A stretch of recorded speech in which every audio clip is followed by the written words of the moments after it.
may mga nabanggit dun sa mga statements tungkol sa hitman, no?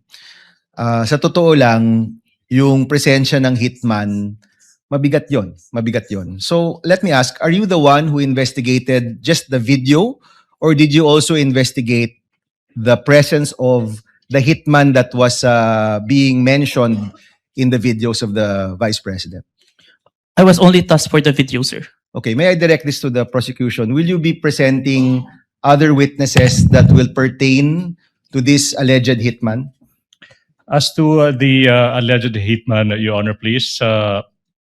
Yes. Yes. So kayo, Mr. Kalilong, hindi kayo nag-imbestiga niyan. Wala kayong alam tungkol dun sa presensya ng hitman.